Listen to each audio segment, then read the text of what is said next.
So what we're going to talk about today is just an assessment for how to help determine if someone's pain is structural or if there's a psychogenic component to it. Okay, so tell me a little bit just about when your pain started and what's been going on. Well, I first got migraines when I was about 3. Okay. I can't remember when I first started getting back pain, but when my mom passed away about 10 years ago, I started getting extreme back pain. So the back pain came on, it wasn't preceded by a physical trauma, like a car accident or a fall or anything like that that you're aware of? Correct.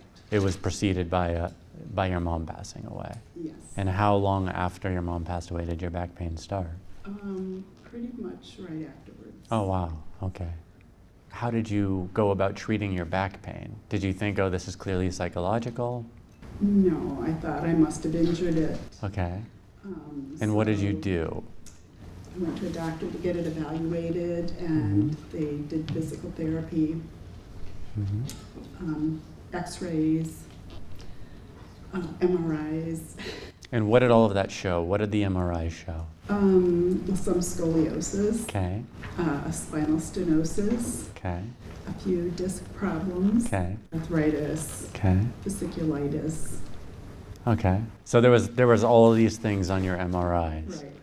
And what did the doctors tell you about the interpretation of all of that? Well, it was probably a disc problem. I'd have to strengthen my back, wear a back support for a while. So it was reinforced that this was a physical problem? Yes. Okay, so you treated all of this, you did everything from a physical therapy perspective. Did anything work? No. Maybe for a little while the physical therapy helped a little bit, and then it just came back. But it came back worse over time. And then my upper back, that was my lower back, and then my upper back started hurting. Okay. And my lower back wasn't so bad. Really? Okay. Yeah. That's fantastic. Now it's strange to think that having multiple pain syndromes could be good, but you know, if you have low back pain, that's a function of the lumbar spine. If you have upper back pain, that's a function of the cervical spine. These, you know, I mean, apparent, you know, it's possible that you could have two different independent disc herniations that are causing nerve root compression, but they didn't find a problem. But they didn't find a problem up there. Great. So the more syndromes that you have, the more likely that there's an underlying universal cause. You know, because what is more likely?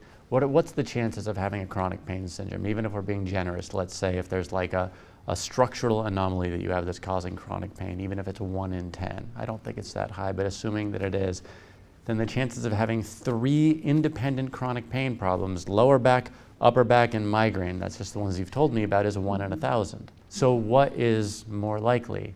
You know, having one thing that's causing everything, or having these 3 independent, rare and unique chronic pain conditions. You know, it's great news that you had migraines, lower back pain, and upper back pain, because that's even more evidence that it's all due to neural pathways. Okay. Right? As a therapist, if I actually am going to want to understand what her MRI results are and what they mean better, I'm going to send her to Howard Schubiner or one of the physicians that we work with to get a clear interpretation of that. But even as a therapist, I could just point out the fact that she has multiple chronic pain conditions.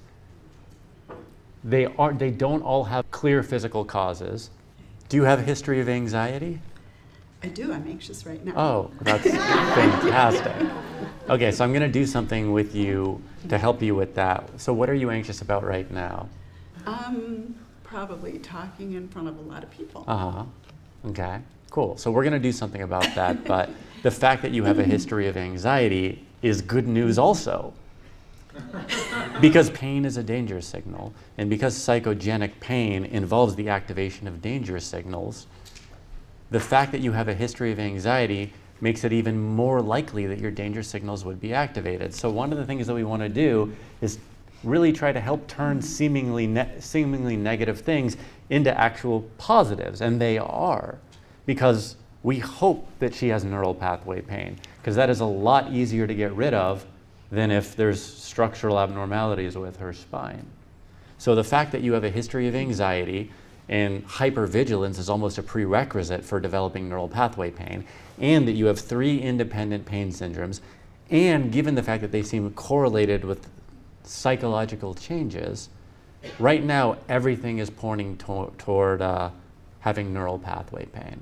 Does that make sense to you so far? Yes. Well, one of the things that I wanted to look at is consistency of symptoms.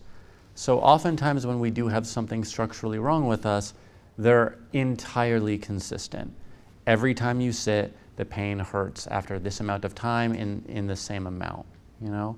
So has your pain, is it always consistent in presentation? Does it come and go? Does it ebb and flow? It comes and goes. And what is it? Sometimes if I'm doing some heavy yard work, gardening or digging or something, I won't get pain. Huh. But other times, sometimes when I vacuum, I get back pain. Not always. Wow, this is almost like, I feel like I'm being set up right now. The same activities that you're doing when you're doing something like kind of enjoyable, like gardening, you won't get pain, but if it's like a chore, like vacuuming, you do, even though it's the same movements. So when you're doing the same movements, if you think about it, when you're vacuuming, you're kind of hunched over. When you're gardening, you're kind of hunched over.